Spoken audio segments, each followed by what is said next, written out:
All right. Well, we are starting this one over again because I got a message from my wife saying you're echoing really bad. So I'm going to try it with this mic. If it happens again, I will switch over to my Bluetooth mic, which will not be quite as crisp in terms of audio, but you'll still be able to hear me and it'll be much more tolerable than if you have to listen to me with a crazy, crazy echo. So I'll keep an eye on notifications from that. All right. She's saying it's bad. So.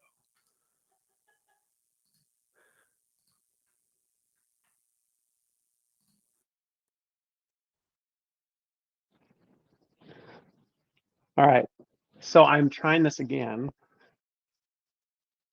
We'll see. We'll see what happens. She's gonna give me the green light one way or the other as this happens. Sorry for. I'll try and clip this out of the audio portion for those who are just listening to it. But you may be wondering. So it's Tuesday. I'm back with another Learning Tech Talks.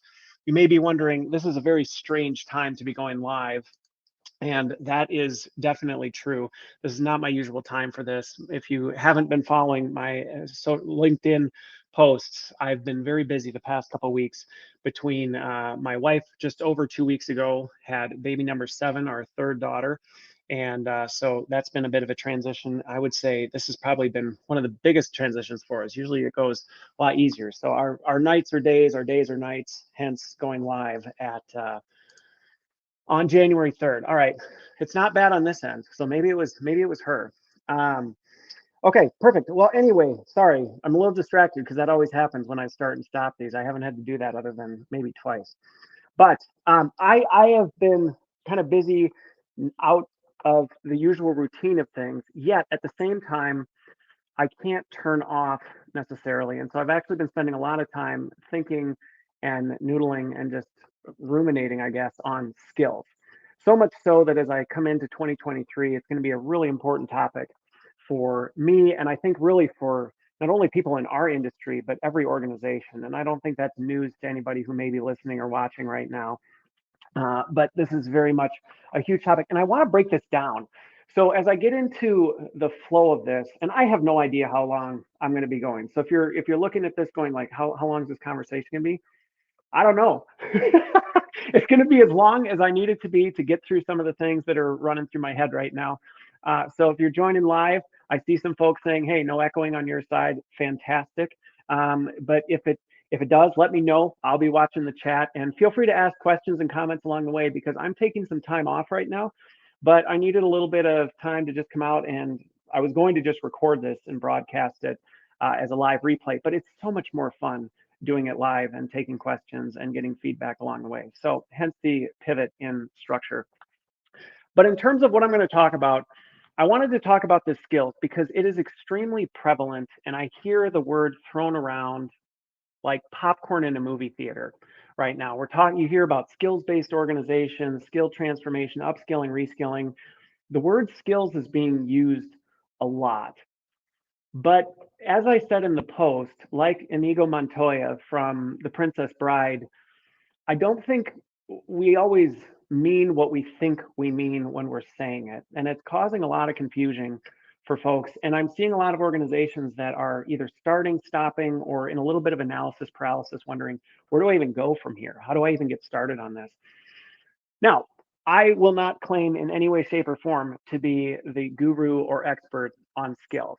I spent a lot of time on it. I spend more time than I'd like to admit thinking about it, but I won't say I'm the master of it. But I do think there is some perspective that I want to share that I think will be helpful for folks who may be wrestling with this right now and trying to think through, okay, I understand skills is a thing. I understand it's important. I kind of get it. And I think there may be some activity that's happening. And if we're in learning and development, skills is something that we've been working around. But again, I don't know that it always means what we think it means when we say that.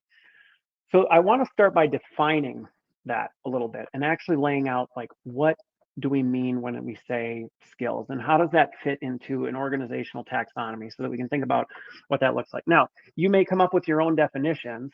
But I want to give some clarity to familiar terms and words that people are using that I think will give some structure to how I'm thinking about this. So if you hear me talking about skills, at least you'll understand, okay, this is what's running through his head and how he's deconstructing it and reconstructing it within an organization. But then also, I'm going to talk a little bit about how this is shifting, because as we hear things like, oh, companies are becoming skill-based organizations, there's a lot of tentacles and hooks in that, in terms of, well, what does that actually mean? I mean, does that just mean the way people are trained or they develop? Yes, and it changes a lot of other things in that. And fundamentally, it even changes what a job is and what it means to have a job in an organization. So I want to get into what that shift looks like. Now, I think we are a ways off from seeing true skills-based organizations. Some of the latest research that I've been digging through, less. I would say it's a safe bet to say single-digit organizations are really making any sort of meaningful traction on this. And quantifiable traction, I would say, is even less than that. So this is not something that, you in the next 2 weeks, I have some pre-recorded sessions on trends that I think our industry should be paying close attention to. So keep an eye out for that. There's a preview to that. And if you're in the community, I already am sharing those episodes, so you don't have to wait till they go live. So join the community. There's a little plug for that. But this is not that, because to me, this isn't something that, oh, by the end of 2023, I would anticipate we're going to see organizations suddenly be running as full-fledged skills organizations. I think this is the long game, but we're in a really unique position, especially as a function right now, to say, hey, there's something we can do about it. So I want to do some definitions.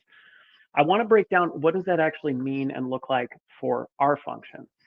Because this is not something that is limited to L&D. However, I see L&D having an opportunity to play a leading role in this. And there's a lot that we really need to think about, whether it's the way we run our operations, whether it's the way we design things, and I'll break that down.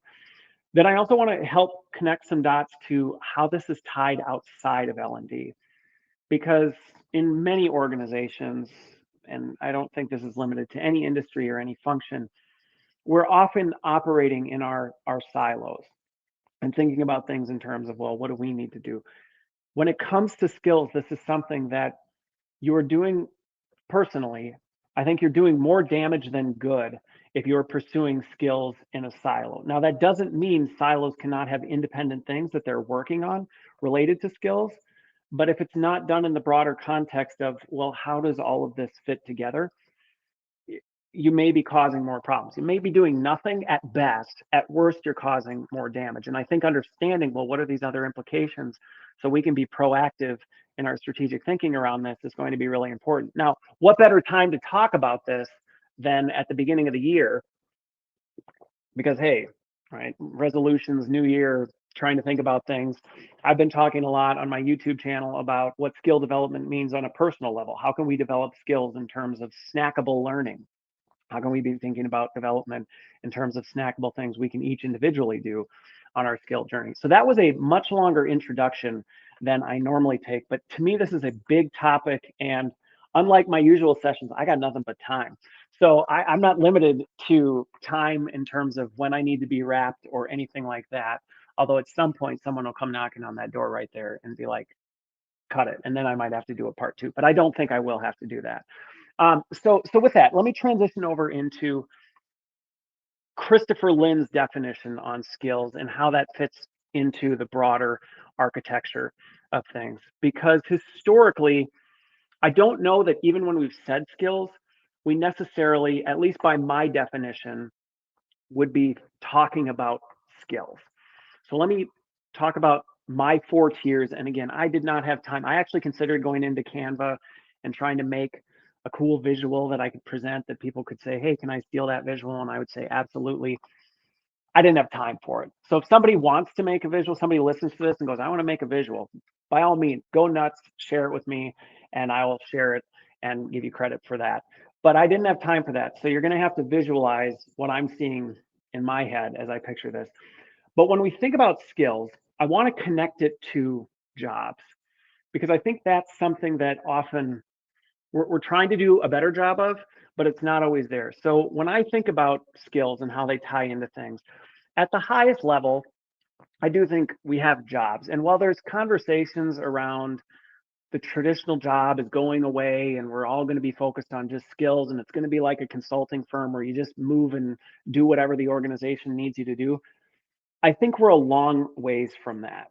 I think we're making some strides to it, but I still see jobs remaining. So at the top of the hierarchy, I still see jobs continuing to exist. And that's the role that you're hired into. That's the job that you have. Underneath that, though, and this is what we commonly have today, I would call that capability. So what you often see in a job description, to me, is a capability. Now, some people would say competency, but to me, a competency is how you measure a capability. They're two and of the same. You have a capability, you measure it as a competency. So to me, underneath this job, and this is often where we stop, we say, okay, well, there's this job, and underneath it is a capability, which we might see things like in a job description, great communication skills, or we might see things like, I don't know, project management. In some job descriptions, still familiar with Microsoft Office, right? I mean, it's still in there, but we're talking about that in terms of a broader capability, which to me is actually pretty complex. Within a capability, there is a lot of complexity that often gets overlooked. And I think that's one of the problems right now is when we're hiring people into a job, we're sourcing and assessing a capability, which to me is incomplete. It doesn't go deep enough. And I think this is where then you start going, well, let's go one level deeper. And I think this is why this is so critical, whether you truly move to a professional services firm job model where people are just flexing and floating into this or not, when you stop at the capability level, you fail to truly understand what do people really need to be good at to do this job well. And so when I think about skills, if you go a level above that to the capability level, you might say, well, they need to be a good communicator. Okay, that doesn't necessarily tell me much about what you need from that individual, or if I'm a job candidate, what is expected of me, or if I'm performing poorly, what the heck am I supposed to develop? Because if you just say, well, you know what, quite frankly, you're falling short on your communication skills, I can't operationalize getting better at that. I can't necessarily do much about that. I can try, but I'm shooting in a million different directions, and chances are I'm going to miss the target. So to me, this is where skills goes a level below that and starts to say, okay, this is a little more targeted. So using this analogy of maybe you're in a job, I mean, any job would probably have communications as a capability underneath it. Quite frankly, I don't know of a job where communications shouldn't be a capability within that job, where you would say, okay, there's a communications capability requirement. But then where you get into the skills piece of that is going a level deeper and saying, well, okay, but what kind of communication skills are we specifically talking about here? Are we talking about virtual live communication skills? Like, are we talking about the type of communication skills where you're interacting with people on a synchronous basis and you're doing it virtually? To me, that would be a specific skill set. Now, that's something that I, as an individual, can grow and develop. I can get better at specific things to get better at that specific skill of live virtual communication. Okay, that might be a skill set. You might have, you know, written community, but I still think written communication might even be almost a sub capability, because within written, I think there's a skill set that would be more targeted, where you might say, well, if this is a role, if you're in, I don't know, marketing and you're doing social media marketing, short form graphic or visual media might be a skill that you need to develop that is much more targeted than the capability of, well, you're good at communications. Well, communications is very general and has a million different tentacles that doesn't tell me much. And I think that's where we've historically been limited, is we've stopped at that capability. Now, I would say there's a level deeper, and this is the level that really matters. It should matter to everyone, but I think it specifically matters to learning and development and the employee itself, because underneath the skill, you have the behavior piece. And so you have this job. Within the job, you have capabilities and even possibly sub capabilities where you're breaking that apart. And that might be what you see in a job description today, which I think is where we have a lot of disconnect and people feel very limited, and why we typically hire people according to, well, you used to do that job before, so you're probably pretty good at doing that job now. I really have no idea what your skills are, though. I'm basing it off of a lot of assumptions. That skill takes us to the next level of granularity, where we can start to say, okay, I'm hiring you into, I'll just use an example that I'm very familiar with, a learning experience designer, or a live instructor, training delivery person, from a team that I'd be hiring for. I wouldn't necessarily be saying for a live delivery person, I wouldn't necessarily be saying, oh, they need good communication skills. Well, duh, of course they do. They're working with people live. But in my organization, we would be really focused on, well, you're doing that virtually and you're facilitating dialogue and community building. So community building would be a skill set within that. And live delivery would be another one. Those would be two skills within it. Now, underneath that, and this is why I say this is really important for us as L&D, is as we start architecting solutions, we have to think about skills on a behavioral level, which is one step deeper into the taxonomy of saying, again, we'll use this communication narrative as we go along the way here. So if we got a job, we go into the communication, then we start breaking it down into this skill level where we're saying live virtual communications. Okay, now if we're going to develop someone or somebody is going to develop that skill, we have to get granular and specific about the skills that go into the behaviors that go into that skill. Because if we don't, first of all, we're never going to be able to measure whether or not somebody's getting better at it. It's going to be impossible for us to design solutions around it. And as I talk later about the broader implications to the organization, it's going to be impossible to compensate, to mobilize, to do anything with people if we don't actually get to the behavioral level. So just as competence is related to capability, the assessment of that capability, to me, behaviors are that assessment capability of a skill. If we can actually get granular and say, for live virtual delivery, okay, we can say that's a skill. If you are a skilled live virtual delivery person, what behaviors do you need to be able to demonstrate to do that really well? And we can start to completely deconstruct that and say, all right, well, now we can look at somebody who is extremely effective at doing live virtual delivery, and we can start to say, okay, well, what behaviors do they demonstrate when they're delivering? Well, they know how to engage with their audience. They're comfortable having a dialogue with no visual audience. I mean, there's certain things we can start to go, okay, well, how do they manage that? And are they really good at doing those things?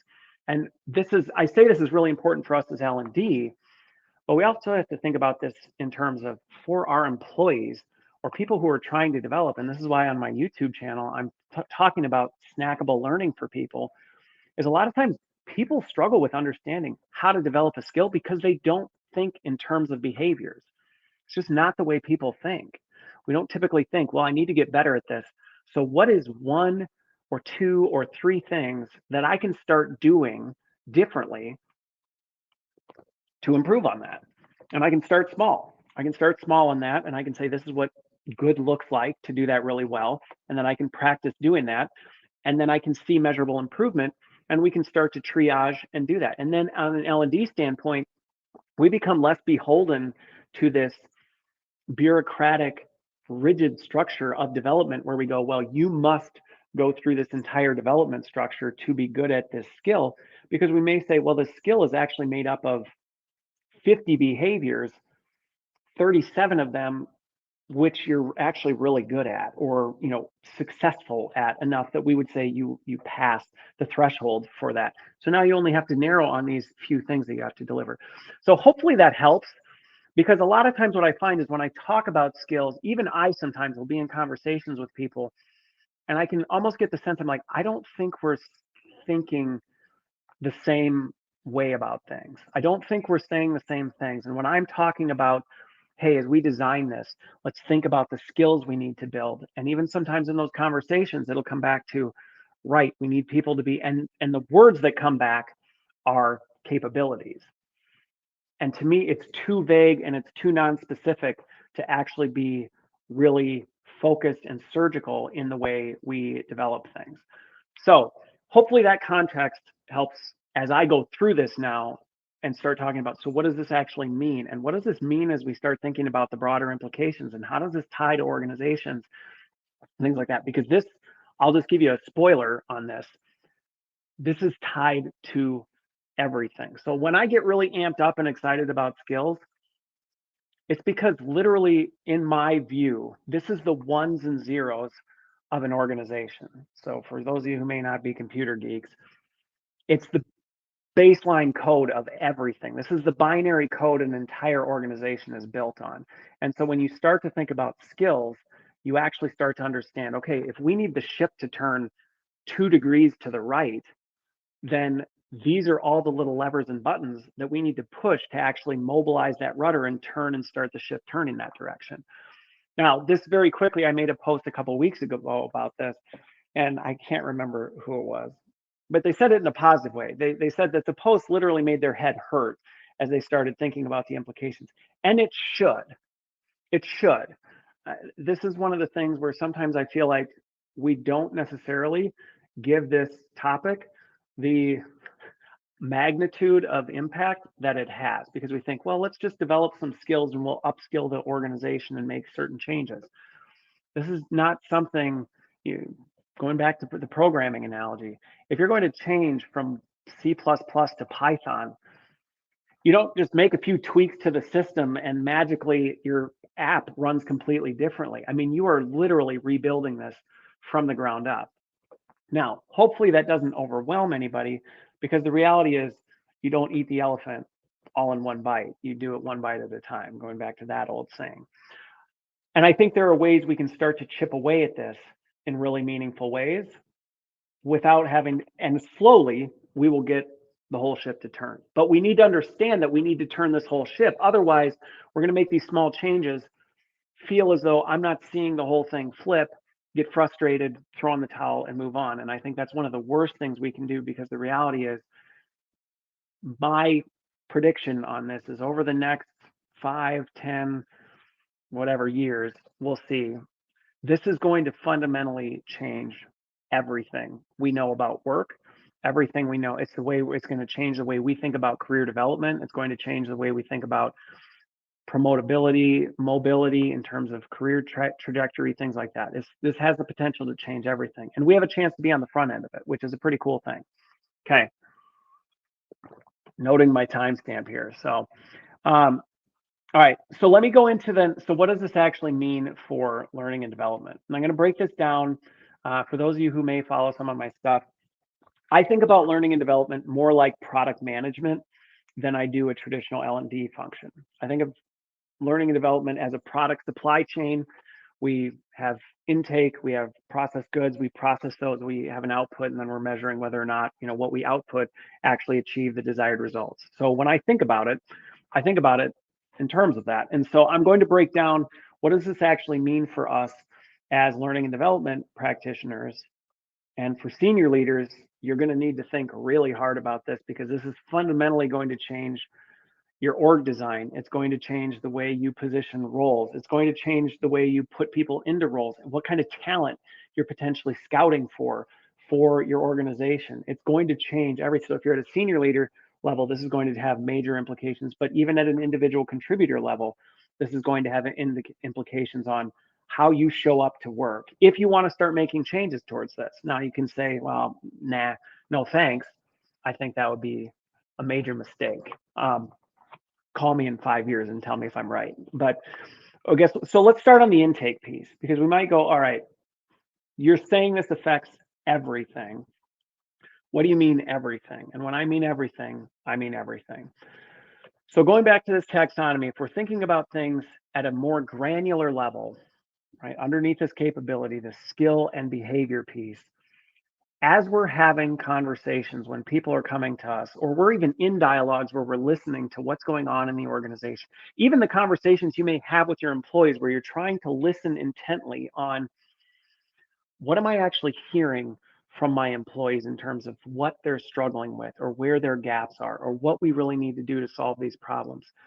You have to start thinking on a much more surgical level about this.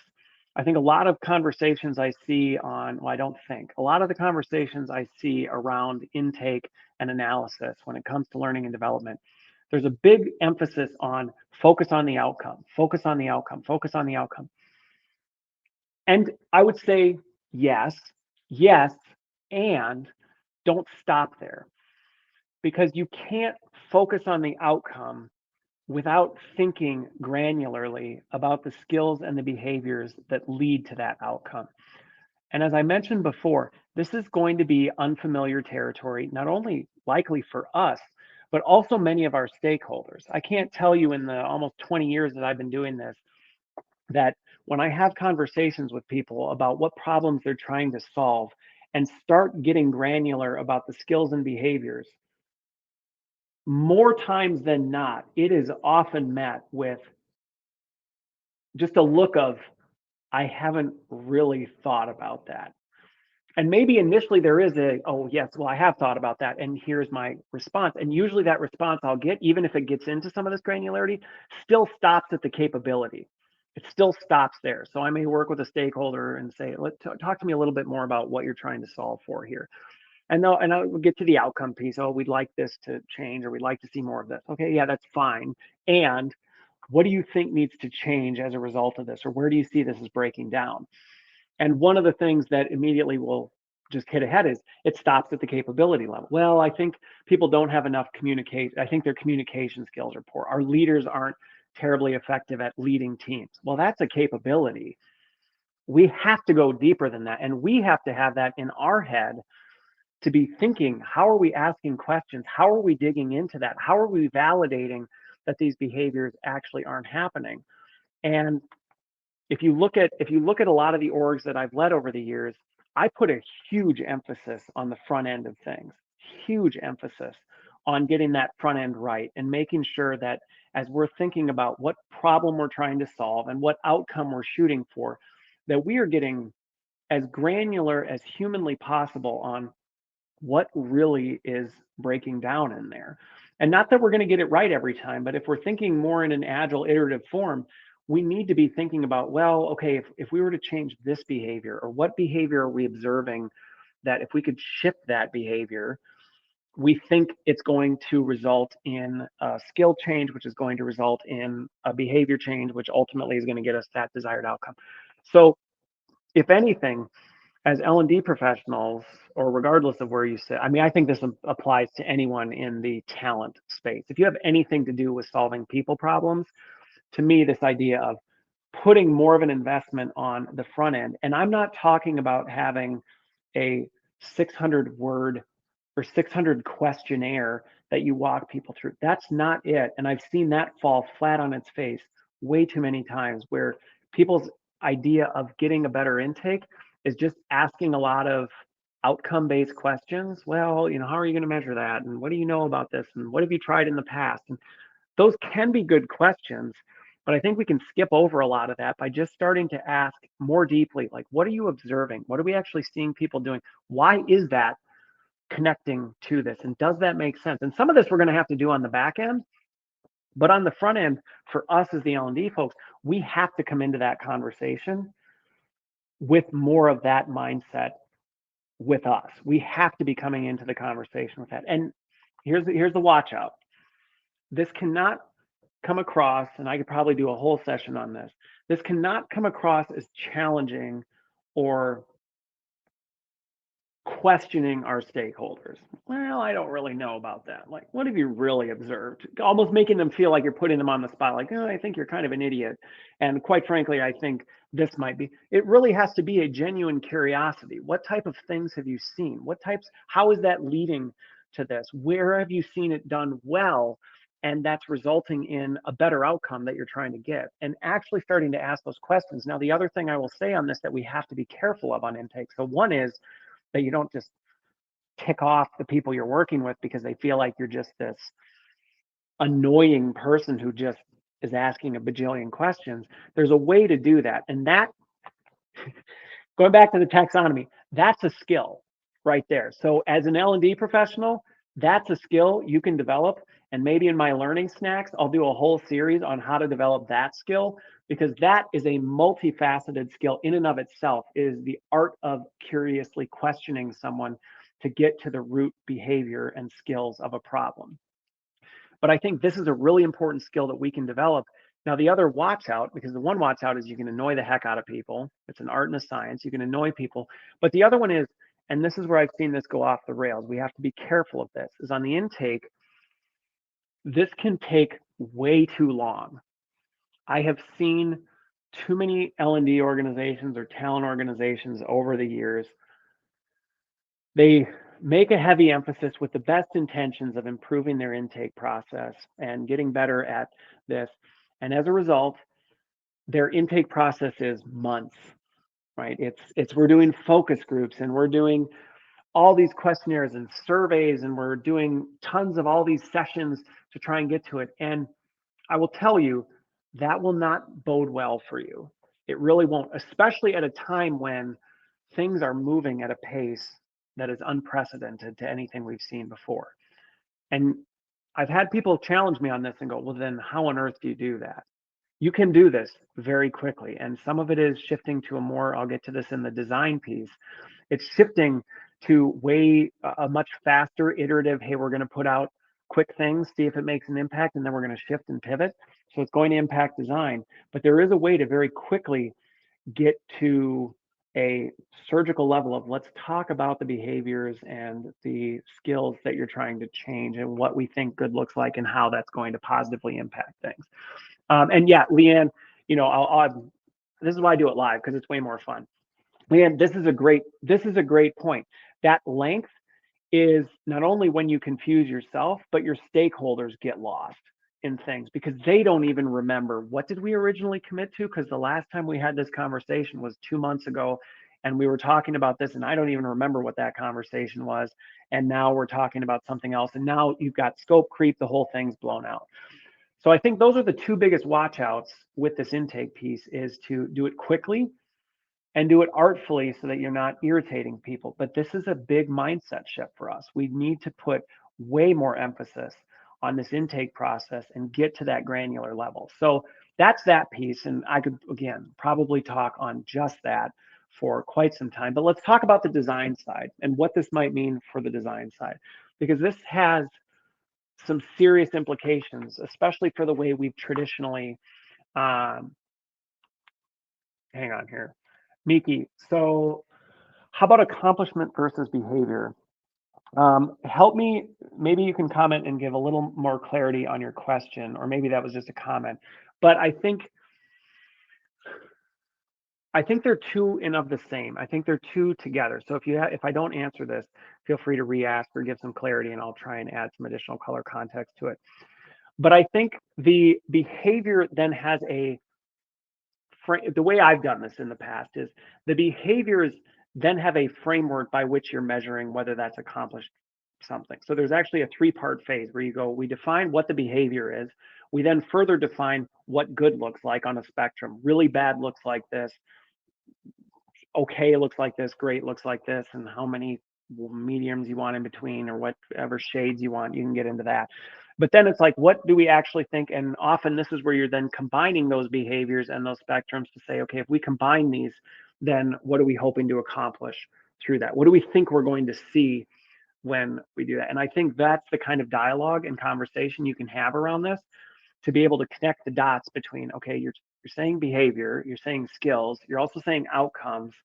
How do we thread all those things together in that conversation with intake with a stakeholder? And I think it's about having those surgical conversations where you're saying, what are you hoping to accomplish through this, going to your accomplishment? Let's get very specific about that. What are you hoping to accomplish by doing all of this as you set out to do this? Then from there saying, what are you seeing now?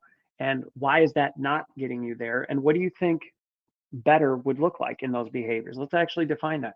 And you may not want to, as a cautionary piece on this from intake, I would not weigh this yourself based on who you're working with. I don't know that I would get too much into the behaviors in that first round. I find working in the blue sky blank canvas with stakeholders, when you start talking about the minutia of skills and behaviors, it's too hard. It's too hard for people that aren't in our field necessarily to think that granularly about. And I think that's the specialty we bring to the table. We talk about wanting a seat at the table all the time.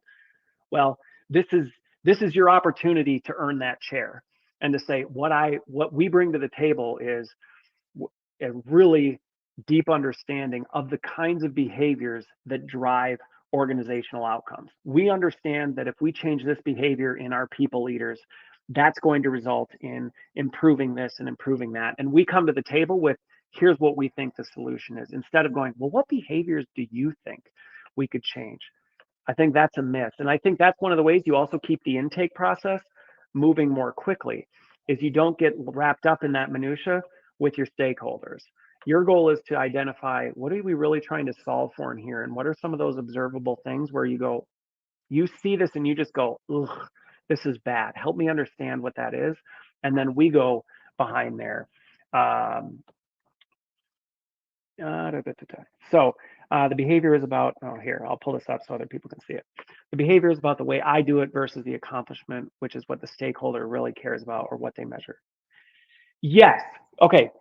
Absolutely. Absolutely, Miki. And I will just say, this is going to be one of the biggest challenges that you will face as you transition to this approach in L&D is you are spot on, Miki, in terms of stakeholders care too much. And that's why I say be so careful about pulling them into the methods. In past organizations and even in current ones, one of the biggest things that I have led the charge on is saying to people, don't come to me with the how. And if you do, just be fully prepared that the first thing I'm going to do is I'm going to walk you backwards from what you think the solution is. So you can come to me with a solution, but I'm not going to do anything with that. I am literally going to walk you straight backwards to, well, let's talk about what's happening and why and what we think we can actually do about that. And I will warn you, people will get very frustrated with this in the beginning. And you're just going to have to push, you have to push through that. You have to push through that. You have to get comfortable. And this goes back to, this is a skill that we need to develop as L&D practitioners, because this is something that you don't just do naturally. And you're spot on, Miki. We have to have that talk. If you think you're ever going to get your stakeholders or your organization to a point where everyone comes to you with the problem and says, you know what, you just figure out the solution. That's why we hired you. Let me know if you get to that point. You've reached nirvana and you've beat me to it, and I could take my tips from you on this. But I think this is one of the things, you can get there, but you have to be fully prepared for the fact that you are going to face major headwinds on this, and people are going to push back and they're going to say, but I want you to do this. And we have to walk them back from that. We have to say, I understand that. Let me help you do that by talking about what's really going on, and let me do my thing. Let me bring my skill to the table. You are the expert here, because this is where you get into some identity threats where people start feeling like, so you think you know my space better than me? I'm not saying that. What I'm saying is I understand human behavior and psychology. I understand the human behavior and psychology of this. I want to talk deeply with you about what you're trying to accomplish. And yes, I'm going to ask you questions, but I really want to let me kind of figure out what the best way to approach that is. This is a long, hard road, and I have walked it so many times. It's why my hairline continues to recede, because I can't not have this conversation, and we need to as a function if we're going to drive this skills conversation. Because as I get into what are the broader implications, if you're overwhelmed by this, just hold on to your hats, because this is just the beginning. So that's design. So here we go. I made some notes, and I thought I was going to transition to design 6 minutes ago, but that's okay, because again, we got time, and you can listen to the live replay if you go, my goodness, I got to go eat dinner or something like that. So let's talk about, okay, my mic just randomly muted me, so hopefully you can hear me on this one. Let's talk about and why it would matter to think about this in terms of design. So one thing.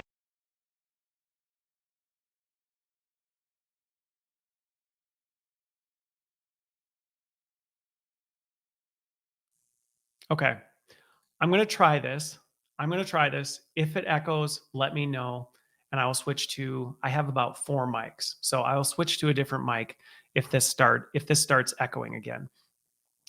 So let me know if it echoes. But let me transition to design, and thank you, Leanne. I will watch and let me know what's going on with stuff. So design. If you watch my trends episodes that I planned for the next couple weeks, one of the things I talk about is micro learning.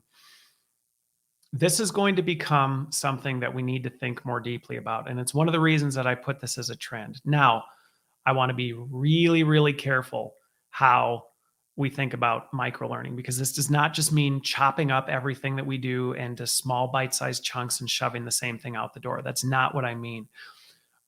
But when we think about behavior change and skills, we need to think about these things in terms of small sprints.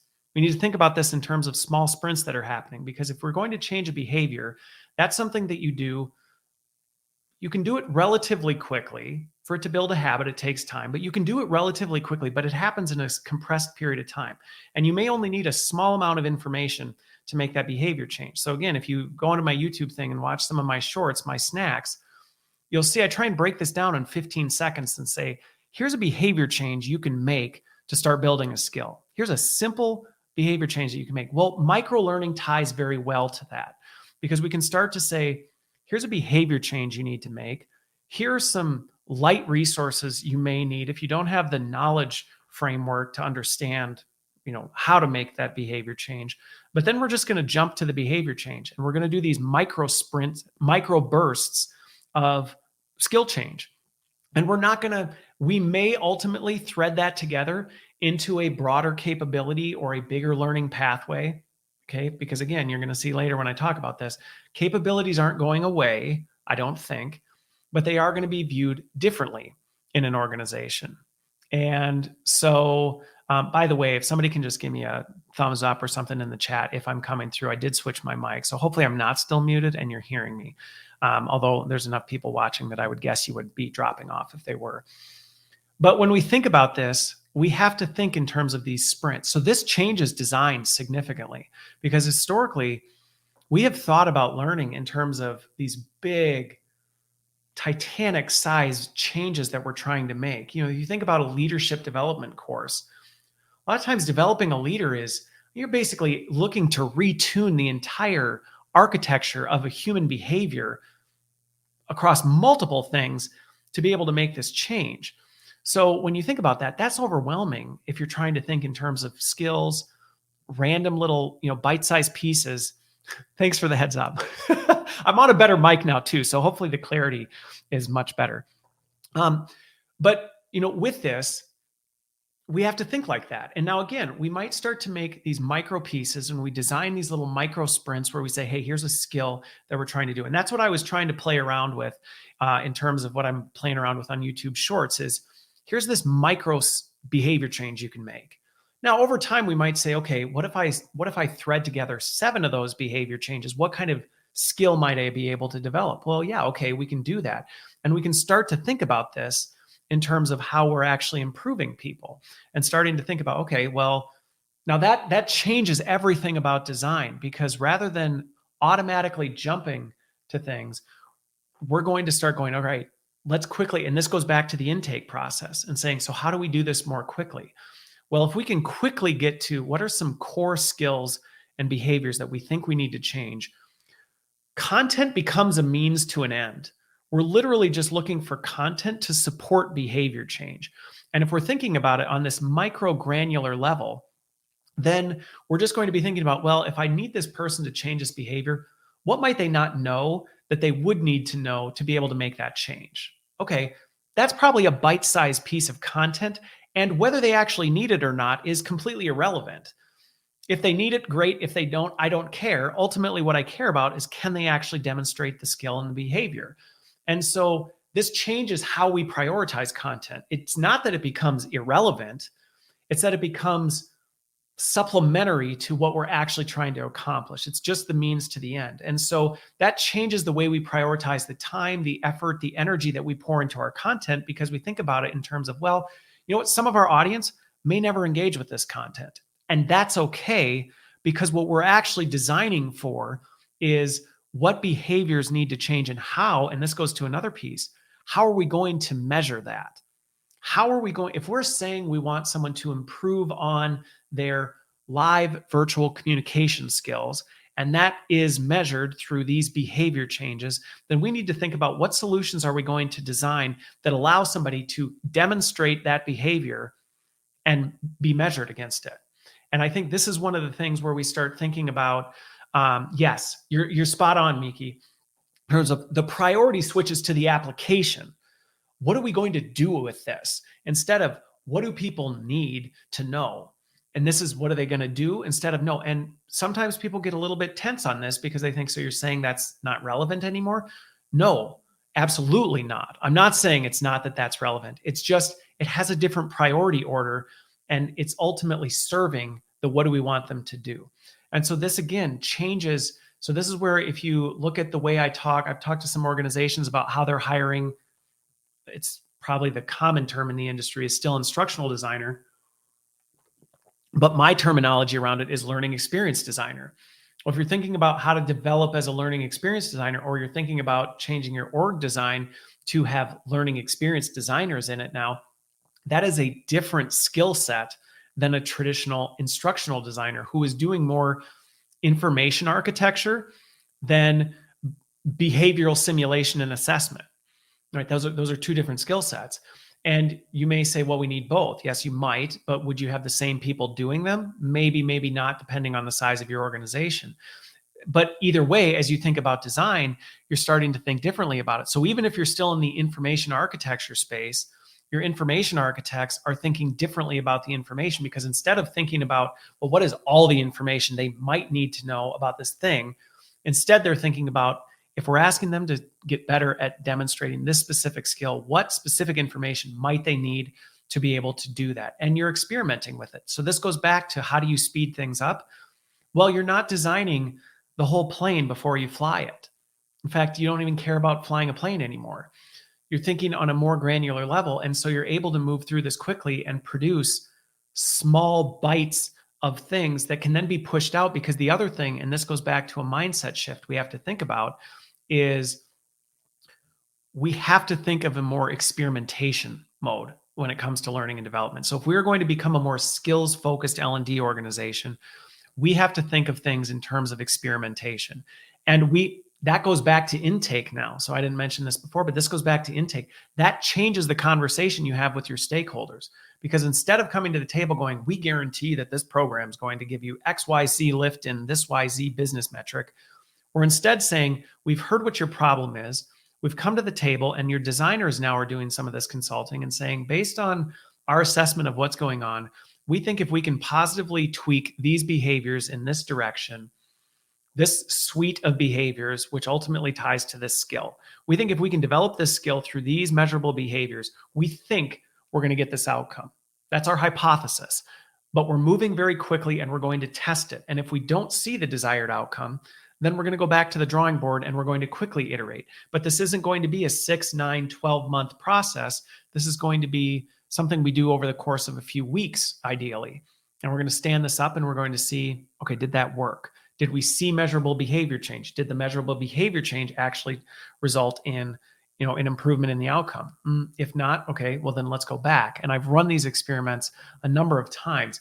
But again, going back to a design standpoint, this is something that a lot of times orgs in their instructional design process aren't thinking about, is how are we going to design for the demonstration of behavior and the measurement of it? And this is something that a lot of times we've done on the back end, where after the thing's done, then we look back and go, well, did we see an improvement? We have to move that to the front. And we should have always been doing this. So this isn't something that's like new concept, mind blown. But this is how we should be approaching it. Thinking of this in terms of, okay, well, if we're designing this solution, we're hoping to see these behaviors change. This is how we're going to measure whether they are or not, so we can baseline this behavior change. We're going to do that really rapidly. We're going to design for that so that we can quickly deploy it and see what happens. So with that then transitions over to the delivery side of, okay, well, so how does this affect delivery?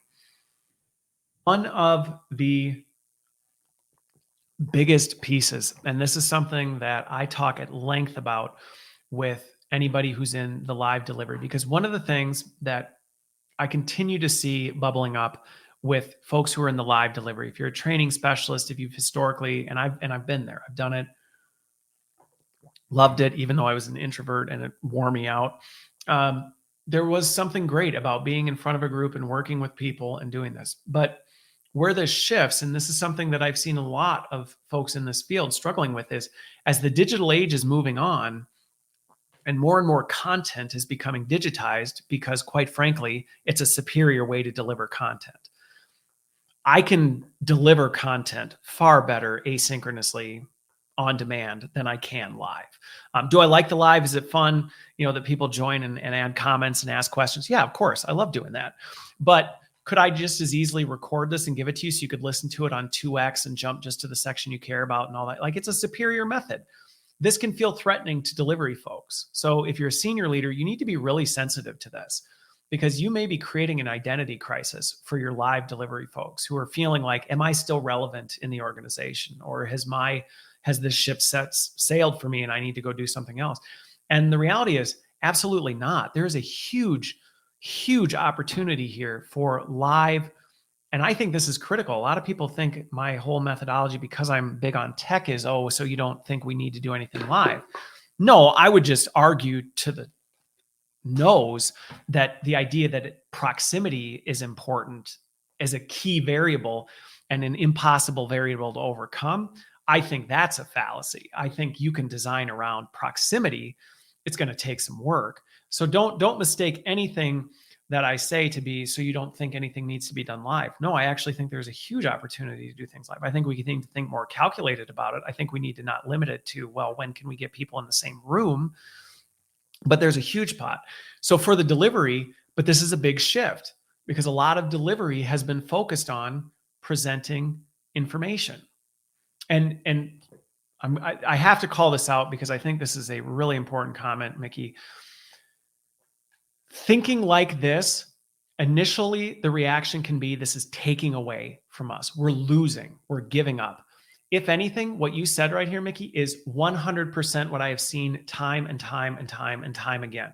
When you start to think like this, the opportunity for development and growth and mobility, even within our own function, blows wide open. Because suddenly now we can start applying this own approach that we want to see in the rest of the organization to our own teams and start to say, well, what skills do we have? And who are the people in our team that really are good at maybe virtual live delivery? And maybe they also like to do some content design, but maybe their primary is that, their secondary is this, and we can quickly pivot and move people around and operate more like a professional services firm than a traditional L&D thing, while still letting people really focus on their strengths. So, but you have to recognize, for delivery people, this is a shift, because historically the focus on delivery has been, I need to convey information, which this is where sometimes, and I've challenged my own delivery teams before on this, because they can go, but I love delivering the information. Great. Still deliver the information. Just don't force people to consume it in the live time. Over the years, I've pushed my delivery teams to say, start creating asynchronous content. You can be a content creator without being an learning experience designer. You don't need to architect the whole thing.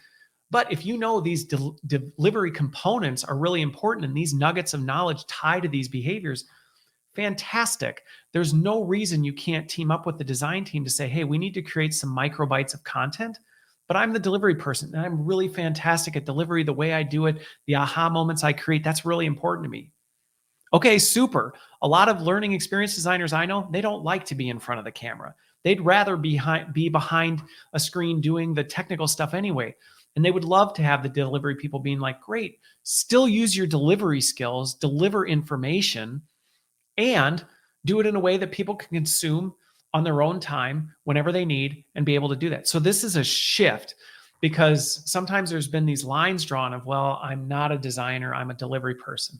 Okay, fine. And I think you need to respect those boundaries in terms of designer as a skill set, but there are ways you can be delivery people, in my opinions, need to be content creators still. Just because we're moving to this more facilitation, live experience type thing does not mean delivery people are not content creators. In fact, I think they should be spending a lot of time creating content. It's just in a different fashion. They're not architecting the whole solution.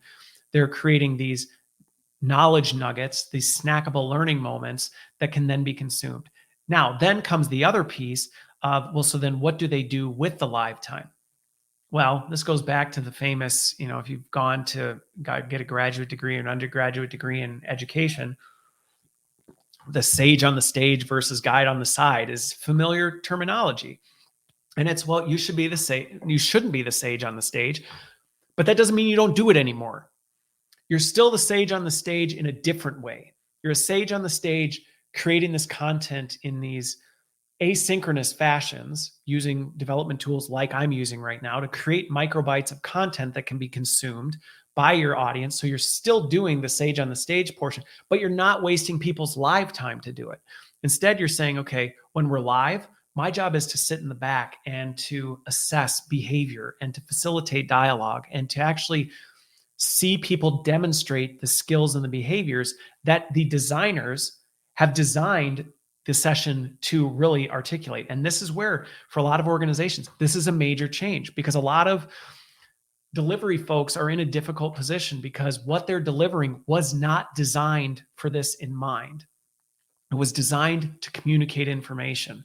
And as a result, a lot of delivery people are in a really tough spot going, okay, I would like to do more facilitation. I would like to do more demonstration of behaviors and demonstration of skills and assessment and be more kind of monitoring and being that guide on the side. However, it was never designed that way. Well, to the design team, the push back to you is, so then you need to redesign those. But then also the delivery people, you need to get good at doing that, which that's a skill. Facilitation is a skill. It's a skill. You have to build that skill. And then you also have to build the skill of content creator. So this is, to me, when I even look at our own organizations, you start to look at things in terms of, instead of capabilities, where we go, well, a training specialist should be a good communicator. That doesn't tell me anything. What they should be is a great community manager, a great facilitator, and a great content creator. Those are skills. Well, do you know how to rapidly create content? Can you facilitate community?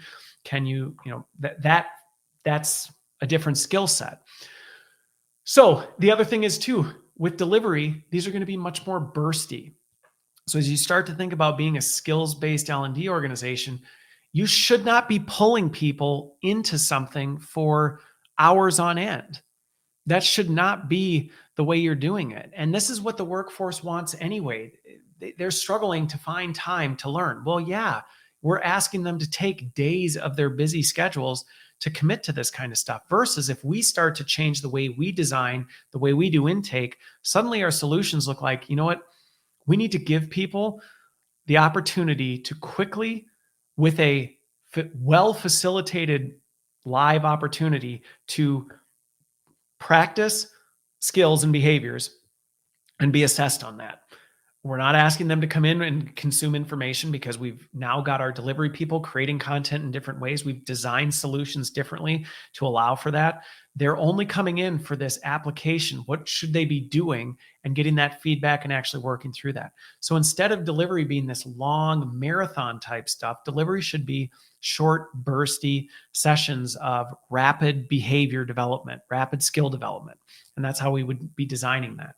So this has some pretty big implications, because again, and the good news is, for folks who love doing this, for folks who love being in front of folks and working live with folks, great. There's still plenty of room for you here. Just because we're moving into the digital age and LXPs and all these technologies are pushing content in a million different directions, doesn't mean you're irrelevant. If anything, you should start tapping into some of these things and going, all right, how do I use these to create these bursts of content and deconstruct the information and the aha moments that I've created? Because we all know that 2/3 of what you've said, most people were multitasking during, but there were those moments that, like, boom, really grabbed folks and made them think. Well, how do we capture those? And you can still capture those, push them out, and then bring people together to actually see, now, how are you doing this? I'm the master of doing it. Let me pull you in. Let me start to think about how you can actually apply that. So the last piece is measurement. What does this actually mean from a measurement standpoint? One of the biggest shifts to this is, and I mentioned this before, so this is a little bit of a repeat, but it's, where does this fit in the process? And I think this is one of the biggest shifts, is that historically measurement has been on the end of it. We've maybe historically had conversations like, what outcome are you shooting towards? And we might kind of note that and be like, okay, well, we'll track those business metrics and see if that changes. And then we look back and go, did it happen? Oh, no, it didn't. And we don't really know why it didn't work. If we start thinking like this and we start changing our operations to function like a skills-based organization, suddenly measurement is on the front, but in a really meaningful way, because now we're starting to think about this in terms of, okay, everything is being measured. Like, how quickly are we turning around our intake? How quickly are we coming to behavior solutions? Measurement also opens up, instead of it being about only did we achieve the desired outcome, we also can start measuring how quickly were we able to get to that? How much demonstrable behavior change did we improve? Maybe the behavior change improvement didn't change the outcome we thought it did, but maybe it had a positive impact somewhere else. And we don't want to lose that. We might just say, now we need to apply that to a different area and maybe relearn what we need to do. So measurement almost now becomes ingrained into everything that we're doing with it. Now, the challenge with this, and I will just tell you, this is a real challenge in that, one, many orgs are not thinking like this today. We're not thinking like this. This isn't the way we've historically done things. But two, our systems historically are not set up for this. I talk a lot about learning operations for a reason. It's not the pretty thing that everybody in the industry is talking about. It's not the big, sexy, cool, front end for all the employees that gets all the wins. But this is the grueling, hard work. It'd be like building a house and deciding not to think about your plumbing till you're done with the house. It would be a fundamental mistake. Oh, we didn't think about the electrical and the plumbing because we were too concerned about the aesthetics of the outside of the house. That would be an awful house to live in. But oftentimes that's how we approach things, is we approach things in terms like, well, wow, the outside, I want the outside to look like this. And we need this much square footage. And I want to be able to set up things like this. And it's like, right, but how are you going to power all the devices that you plan on plugging in? How are you going to keep water running to your kitchen and your bathrooms, type of a thing? This is the L&D operations side that we have to think about as we start making some of these things. Because if we say, okay, we're going to be more about measurement and figuring out how quickly are we turning things around? Well, we probably need to be putting that somewhere. We need to be thinking about that. We should be prioritizing that as part of our process. Is, well, when does the intake come in? When do we deploy our first solution? What was our time to delivery? Because the reality is, even if we make a mistake and what we did didn't work, if we can do that in a short enough time frame, that's still measurable value to our stakeholders, because to them it was like, well, we at least made an attempt, we learned from it, and we were able to pivot and change instead of spending 9 months developing something that still didn't work, but it looked a lot better, but we wasted a lot more time and money on it. So this is, I think there is a limitation in our industry right now of technical solutions that focus on this. Cognota is one that is doing a lot of work around this. Training Orchestra is doing a lot of work around this. Administrate, there's a handful that are doing some really important things around here. I know a lot of times this is approached like MacGyver in a lot of our functions. We're approaching this whole operations management like MacGyver with paper clips and rubber bands and duct tape. And I think we need to be more intentional about saying, listen, if we're going to put measurement into every component of our operational process, we need to make sure our systems are set up and our processes are set up to actually track all this. Now, that can sound overwhelming, but it doesn't have to be. I think you can start small. So for me, a lot of the first places that I start in organizations is with the intake. It's a really quick, easy place to start that can radically transform things because it's the furthest up the supply chain. If you start getting your intake, you start working on your intake, start getting your intake right, your design goes better, your delivery goes better, your measurement goes better. And so if you start there and improve that, get that operationally sound, you're going to start to see that the rest of these dominoes start clicking into place a lot faster. The other thing that sometimes come up when I talk about this, people are like, well, you're talking about like speed to solution and the behavior change and all that, but what about the connection to performance? Shouldn't we still be focused rigidly on the business outcomes that we get? Yes.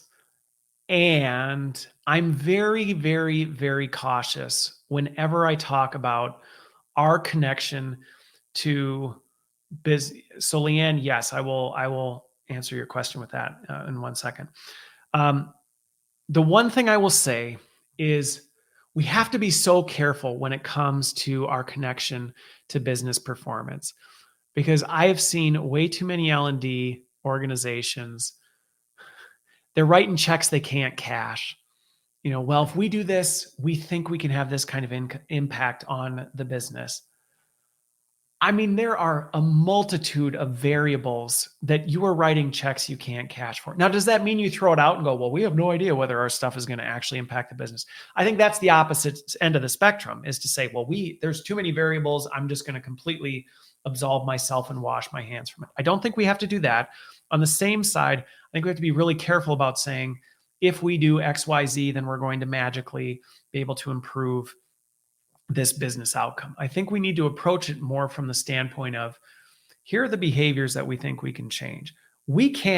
Our job is to make sure we can quantifiably measure behavior change. Where we collaborate together is, I need your help as a stakeholder to know, your business better than I do.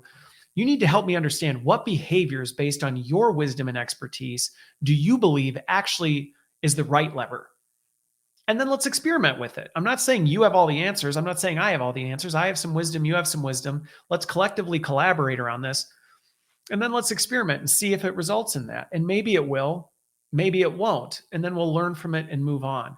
And I think that's one of the things where, yes, you still should be tracking some of those end business metrics. I mean, it's something that I'm focused on. Are we improving retention? Are we, when we go into a solution, did we have the desired impact on the outcome? Yes, but that's not our primary. And I think it's a shift in priorities. Instead of saying our primary is, did we get the desired business outcome? It's yes, we're tracking towards, are we making that move? But it's more to inform us on whether we need to make changes to what we're doing. And the real money shot that we're taking is, how quickly were we able to come to a solution? Were we able to show measurable behavior change? Because that makes you puts you in a stronger position to start working with your stakeholders when they go, well, it didn't work. Okay, so we learned something. So the behaviors we thought needed to change, the skills we thought if we improved them would just, change the desired outcome. One of two things happened. Either we picked the wrong ones, or there are some other factors going on in the organization that we need to account for. And maybe learning isn't the answer. I did a podcast recently, training isn't the answer. Training is not the answer all the time. Anybody in our industry knows that. But how do we quantifiably show it's not if we can't say, well, we impacted the behaviors that we collaboratively predicted were going to change the outcome, and they didn't change the outcome. And we know that because we quantifiably measured it. So now what? Do we want to try some different behaviors? Do we want to look at some other areas in the organization that might need to change to get there? What do we want to do? And you become more of a team instead of this, well, we changed the behavior, we didn't change the behavior, what do we do about that type of a thing? All right, so Leanne, let me answer this question. So my intake form or procedure. So here's what I will say. Over the years, I've experimented with all flavors of this, and I'll just give you my experience when it comes to intake. I used to very much be on the side of let's get a form. We should have a form. Let's have a form. Let's have people fill out the form. And I learned very quickly that people don't do it. Right? We've all been there. We've all at some point created an intake form and said, let's create an intake form. We'll send it to our stakeholders. And then they don't fill it out, or they put all the wrong information in anyway. And we're like, well, that's not what we really needed. So have I completely abandoned the form? No. We still very much are on a form but we only ask I think it's 3 basic questions. And I don't know what they are off the top of my head, but they're just basic questions, and it kickstarts a consulting process. So we are very quick to say, listen, we need to have some skin in the game from a stakeholder. If somebody says, I need training, and you can't even answer 3 basic questions about why do you think you need training, like what's happening, at least tell me what's happening and what you are thinking might be the problem. Just give me that. I don't need a whole, because I've seen intake forms where it's what is the business metric? How is this being tracked today? Can you give me an extensive list of everything you've done to try and prove that this is that feels insulting to a stakeholder. And quite frankly, I would be insulted if somebody sent me that and was like, I just asked if you could help me, and you sent me a 600 field form asking me for details I don't even have. And Mickey, to your point, often even the most basic questions are misunderstood, because going back to even thinking in terms of skills and behaviors, we may be thinking this way, but they're not. So when we're like, what behaviors would you like to see different? I don't know, them doing their job, right? It's not something that inherently is natural. So our intake form really is more to kickstart the process and say, listen, you need, if you can't even answer the most basic questions or haven't thought through, like, what are you even struggling with, then we're not even going to go there. And to your point, Mickey, this is also why our questions are not, what do you think you need? Because we say we don't want to be order takers, but a lot of times our intake process is an order form.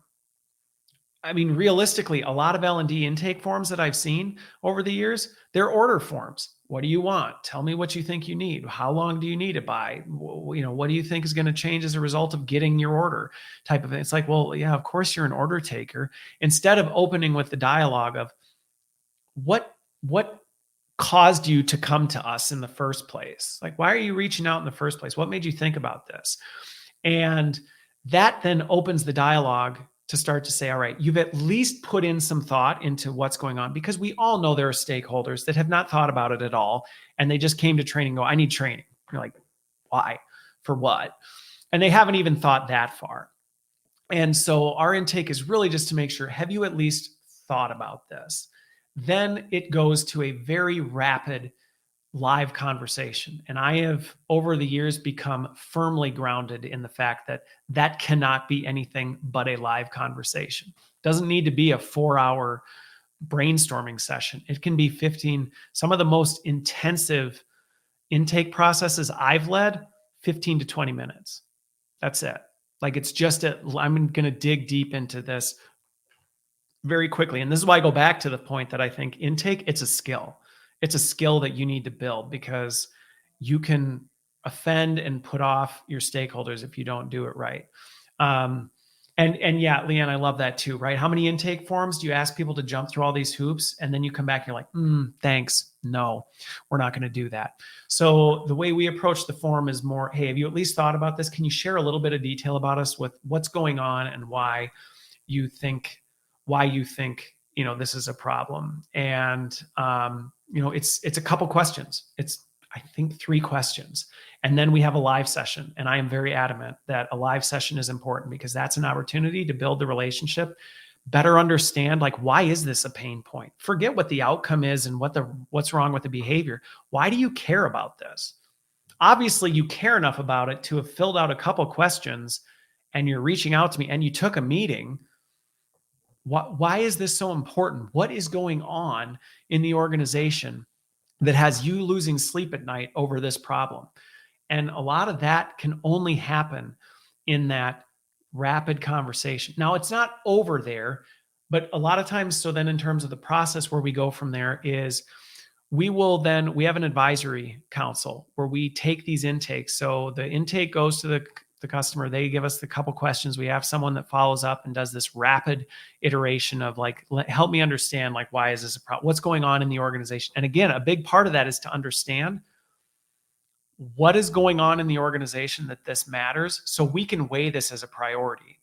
Is this something that is mission critical to the organization, or is this a leader that is frustrated with their team and wants to do something, train their way out of it, type of a thing? So we can go, you know what, this is going to impact 5 people in this random grid.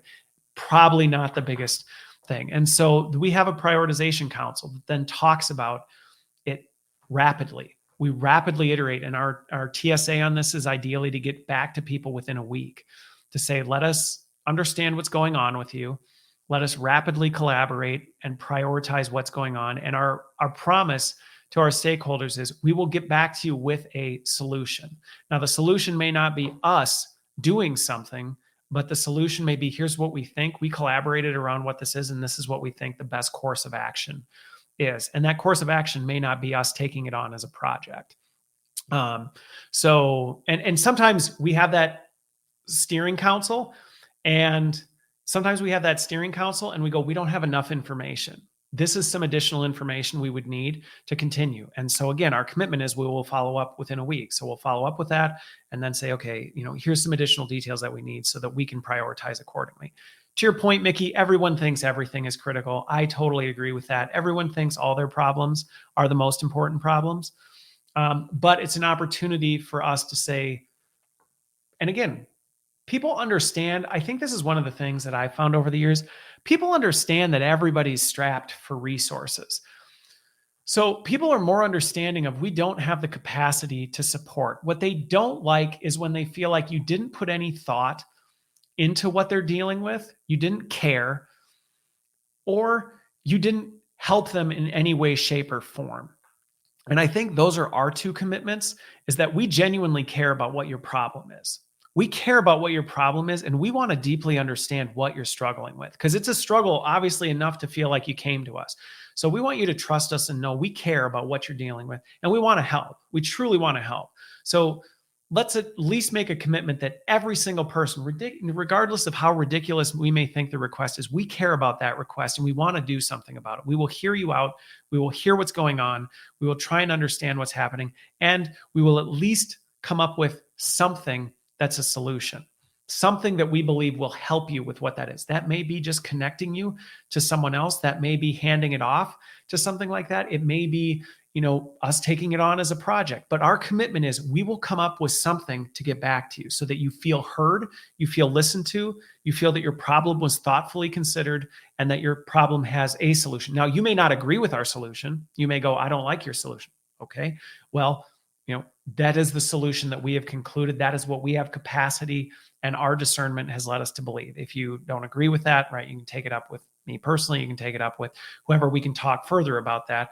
But honestly, what I found is most of the time, it often doesn't get to that because people just feel like, wow, like I just had this request. They listened. They heard what I had to say. They asked thoughtful questions. They took it back to a steering committee and discussed at length with some of the brightest minds on the team of like, what could we do with this? Not the answer of like, let's talk about why this is dumb and we're not going to get to it. No. What could we do? What could be done that we think could help solve this problem? Whether it's us or not, what would we do if we could do it? And then let's put that together and then let's get it back to them to let them know as quickly as possible, here's what we think the solution is. And so we then become a consultative partner. And we always care and we always come back to you with a solution. Now, are you going to get your folks? I will just warn you. Are you going to get your folks, and the other thing I will add, we never commit to what we will do in that conversation. That is a standing rule that I've had for over a decade. In any intake conversation I ever have, I won't say I never have. Sometimes it's so simple that it's like, here's what I think we can do. And it also depends on if I'm in a position to actually see it through. If I know I'm the one signing up for it going, listen, I can help with this and this can take me, 30 minutes. I'll help you take care of that. But the other standing request is, is this something that we are not going to commit to a solution? We're not going to commit to a solution. To the question, does every request run past me? I'm big on empowering my teams. So do I feel the need to have my team constantly can we do this? Can we do that? No. Do I care deeply about what we're working on?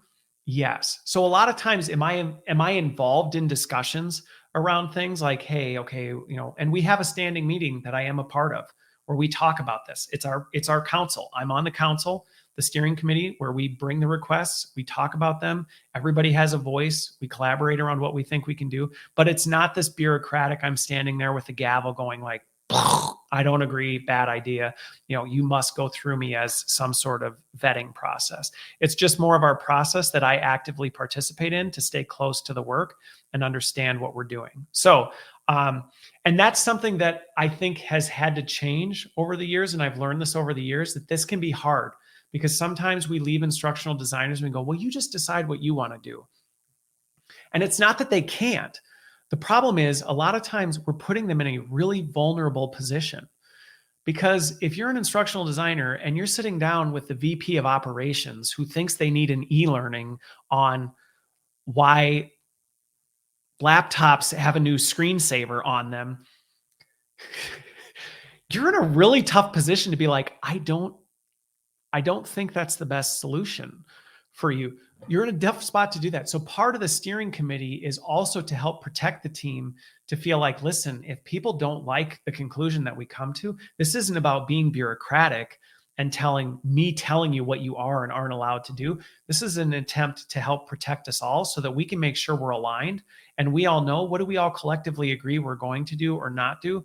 And it's also a development opportunity for people moving up the ranks to be involved in that committee, to say, I want to hear how we make decisions. I want to understand how we decide what we do and what we don't do. And what is the process that we put into, how come we made an exception on this one? Why did we decide to do this thing we don't necessarily agree with?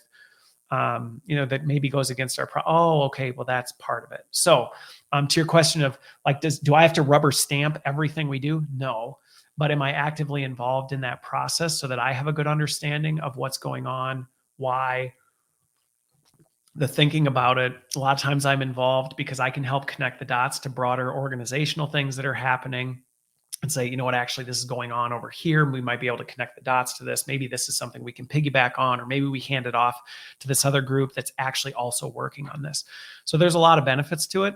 But I think to your point, it's risky if it feels bureaucratic. If it's like, well, we have to get approval from our chief learning officer to blow our nose. Okay, that's ridiculous, right? That's ridiculous. But do we stick to our process of, hey, if anybody needs anything, ask them to do this. We'll do a quick intake to find out what they're trying to do. We will collaborate around what we think. And you know what? If somebody on our team already has an idea of, hey, I think we might be able to do this, bring that to the table. We may very quickly as a committee go, sounds good.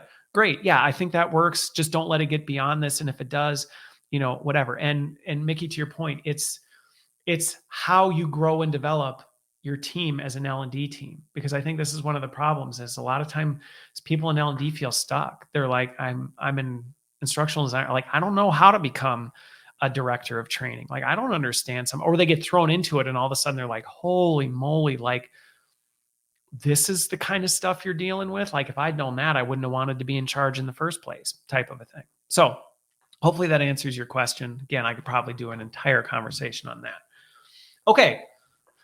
So this is kind of fun. I like having the no end to it. I'll just end when I want to end and people can listen as long as they want and go back to it whenever they want.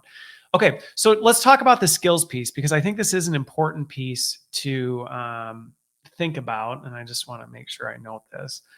What are the implications outside of L&D? And I don't want to sit and go into all of this because I'm sure a lot of the audience doesn't necessarily have direct implications, but going back even to Mickey's point here of like the transparency that I think we all in L&D need to have so that we understand what I just described sounds overwhelming and it's a ton of work. And it's a fundamental retooling of our function. Why would we do that? I mean, it's a question I ask all the time. I always challenge my own thinking and being like, this is a great idea. Well, is it, or is it stupid? Let me think that through. And actually, you know what? I've decided my original idea was dumb. And so there are times where we might go, that sounds like a lot of work. Is the juice worth the squeeze? And I think it's important that people at all levels understand that the implications of making this shift and the shift of moving to a skills-based organization and thinking in terms of skills instead of jobs or capabilities, this affects everything related to people. I mean, literally everything. So under the old job model, you had a job, you're a project manager, you were an instructional designer, you had a convoluted mix of assumptive capabilities that you have. Well, you wouldn't be in that job if you didn't know how to do this. And if you're a marketing person, you probably know a little bit about social media, SEO, you probably know a little bit about this, but we don't really know that much about you, but it's fine. We've assessed pay based on international or national scale. And we've said the job probably fits into this category based on what this is. Flipping to skills suddenly changes that whole thing, because everything, the way you interview, the way you write a job description changes. Even if you still keep the original jobs and say, okay, I'm hiring a learning experience designer, the way you write a job description now fundamentally changes. And you can see this in any of the job postings that I put out with my teams. Is they're different. We describe what skills you're going to need and what kinds of behaviors you're going to need to demonstrate to be successful in this role. So that changes now, because now this either opens the door or closes the door for people who go, yeah, I don't really want to do that. Instead of going like, instructional designer, that could mean just about anything, but I guess I've been an instructional designer for a while, so I guess why not see what this job's like? And so again, this can feel like restrictive, because you might go, well, isn't that taking away from opportunity? It's taking away from opportunities you don't want. Yes. Is that a bad thing? Change my mind on that. I mean, I don't want to be presented with jobs I'm going to hate. I don't want to be hired into a job where fundamentally what I'm spending my time doing is something I absolutely abhor. So by doing this, we're actually saying, here's what the job is and the skills you're going to demonstrate and what you're going to actually be working on. And if you're looking at that job and you think you have some adjacent skills, going back to my post from earlier this week or last week on adjacent skills, maybe you have some adjacent skills that you can grow into. Well, now as an interviewer, I can make a case for how I may not have that exact skill, but I've demonstrated adjacent skills in other areas and I can quickly transfer this. So it actually makes the hiring process easier. It's easier for people to scout talent, figure out who they need to hire. It makes it easier for a job candidate to know, you know what, that job is not for me, or that job is for me. Changes the way we compensate the role and the way we go, well, okay, if this is actually what they're doing, maybe we even blow up, and I think we're a ways from this, but maybe we even blow up the traditional compensation structure and we say, you know what, there actually may be a baseline compensation for certain roles, but then based on certain projects and where you use your skills outside of that, you don't need to moonlight anymore, because you can moonlight internally and you can consult or advise within your own organization based on certain skills that you may have and actually be compensated for that. Instead of what I hate is stretch projects where companies basically just take advantage of their employees by being like, hey, you're really good at this. We didn't pay you enough to hire you into that role, but boy, it'd be really good for your development if you did all that work for us for free. That's what we would love, is to stretch you by giving you all this additional work with no additional compensation. How does that sound? By moving to the skills base, we can start to say, well, here's the baseline job that we're hiring into and the skills that I think you need to be, using, and this is what's baseline expected of you for this compensation. However, there is opportunity for you to do more, but not just for your own benefit, but really is for our benefit. So this changes that. This changes the way we develop people, because now once we get this hierarchy set up, we can start to actually mobilize and recognize where talent is. This is huge on the DEI front. I mean, absolutely huge on the DEI front, because instead of simply looking at people for what they've done or what their job titles were, we actually, which often then becomes biased based on, well, these two people have the exact same job title, so I'm going to assess and judge them based on what companies they work for, or their gender, or the color of their skin, or whatever it is, type of a thing. Well, now we can actually say, well, no, based on their actual demonstrated measurable skill set in these things, I'm going to choose the person who is superior to the job. Or maybe I would say that person has superior skills, but their compensation for those superior skills is not actually until, sorry, I got a text message and it totally threw my train of thought. You may actually see somebody whose skills are higher, but you may go, well, the compensation required for that is higher than I need because I actually don't need that senior of a skill set. Now you're not making that decision based on anything other than actual measurable skills and where people sit on this. This person is stretching into these skills. This person already has these skills, type of a thing. So this changes development because now it opens opportunity for mobility internally. It changes the way we value and recognize people. It truly levels the playing field. So when I get really excited about skills, it's not just because it finally feels challenging to actually think about things in terms of what we do, but actually the opportunities it opens up within our organization and the value it brings to our employees and the value it brings to us as practitioners and what we can bring to the organizational table is huge. I mean, it's absolutely huge. But again, some of these changes are going to be slower moving. Are we going to see job recs completely wildly different in 2023 or 2024? No, I don't think so. I think there's a lot of orgs trying to move to the skills base. But again, going back to my original reason for doing this, I don't think most organizations are even unified on what they mean by skills. So in order for this to happen, this is where we've got to get some of this stuff laid down. But over time, it's going to start changing the way jobs are done.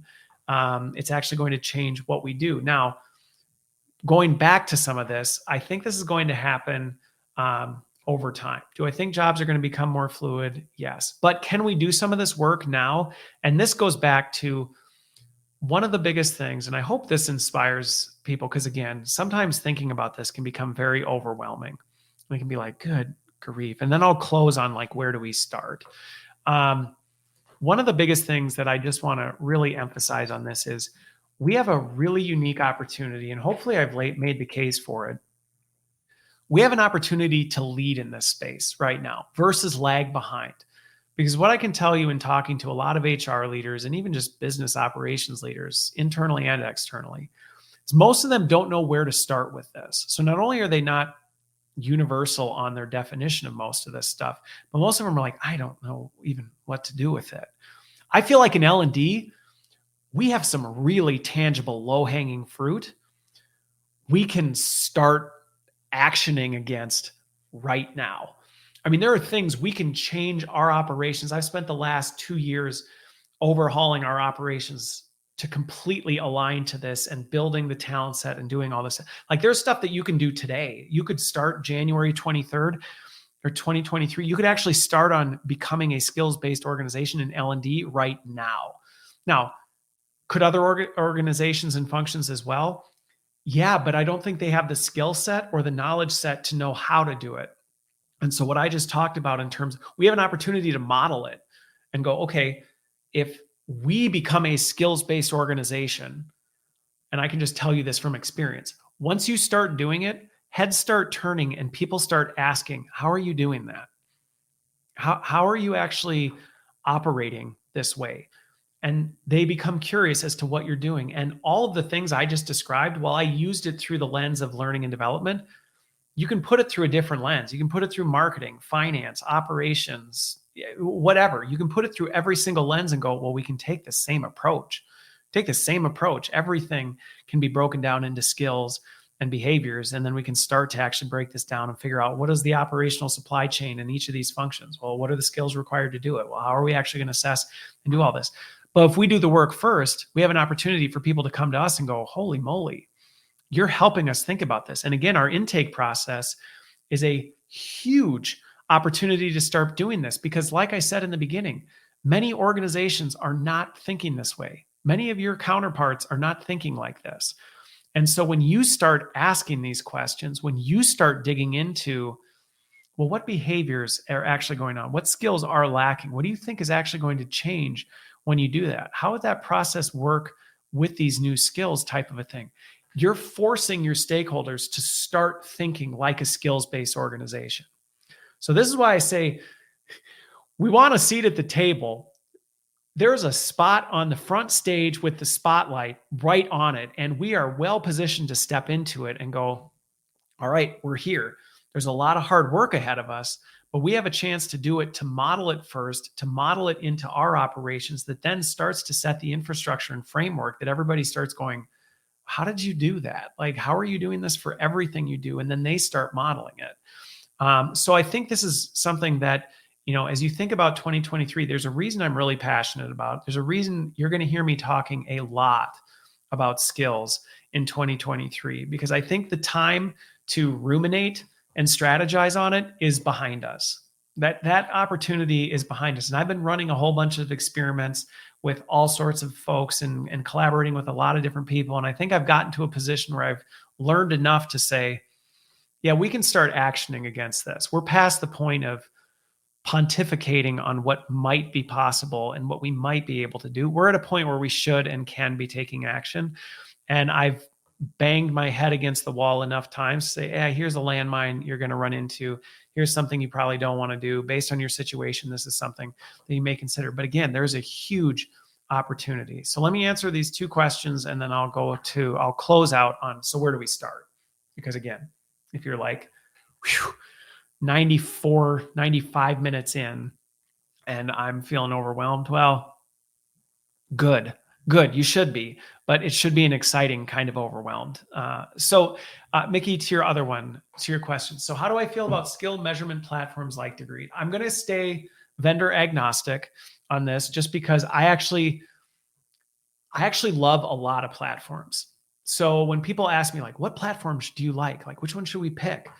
I'm like, I don't know. Like, what's your situation? Because honestly, depending on what you're trying to do, there's a ton of platforms, and some may be perceived competitors that I would go, I actually don't think they're competitors. I think this is situationally, if this is what you're trying to do, you would want this over this, or you might want them both, depending on what you're doing. So I give you that caveat, because don't take anything I say as an advocacy for any platform, because truly, whenever I've worked with folks, I'm like, I actually need to understand your situation before I can even weigh in on what platform. And me saying this platform over this platform is very situational type of thing. So there's my fine print on the bottom warning for you, Mickey.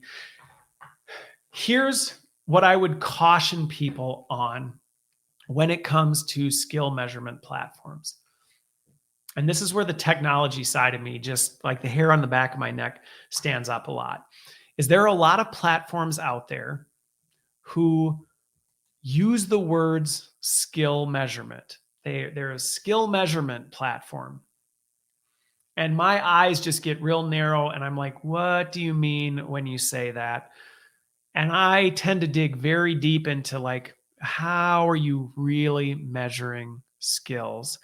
Because there is a lot of technology out there that I would say is claiming to be a skill measurement platform that is not measuring anything other than consumption behavior, which, in my opinion, consumption behavior tells me nothing about what you're actually able to do.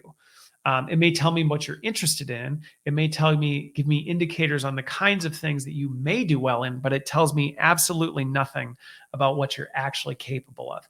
So that's not to say throw out that, because the reality is, going back to my point of measurement, a lot of the technology stacks that we have in our organizations, they don't even have the categories to deal with skills.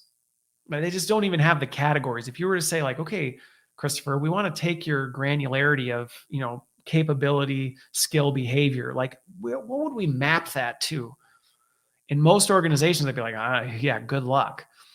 So do some of these platforms out there, while they may not get the measurement, right? I would cross that out of your question. Are they a skills measurement platform? Are they a skills management platform? Yes. And is that super important? Yes. And so I think that's a really important distinction, is that be very careful when a platform is telling you they measure skills. You need to ask the questions of like, how? Because going back to my earlier point, if people aren't demonstrating something and there's no way of actually documenting or tracking or like marking anything as like they've actually demonstrated it, and it's like, oh, well, we have a place you can put that information, then I would say you're not a measurement tool. I mean, you're requiring us as the practitioners to do all of the measurement, and yes, then we can put it in there, but that's not a measurement tool. And so I think you just have to be really careful. And this is where, again, you think you're overwhelmed with skills if you're listening to this. I mean, the technology side of this will bend your mind in ways you just don't even want it bent sometimes, because of the fact that the suite of tools and technologies you have to think about when you start thinking about, okay, if we're going to be a skills organization, well, how do we manage these skills? How do we measure them? What tools do we use to design for them? What tools do we use to deploy them? What tools are, right? It just becomes outrageous. And so that's where, are there platforms out there that I think are doing really great things in this space? Yes. Are they providing the infrastructure and architecture to be able to start capturing some of this stuff? Yes. Is the ed tech industry where I think it needs to be in terms of demonstrating and measuring skills? Would I trust most platforms' credential on someone? No. I would not.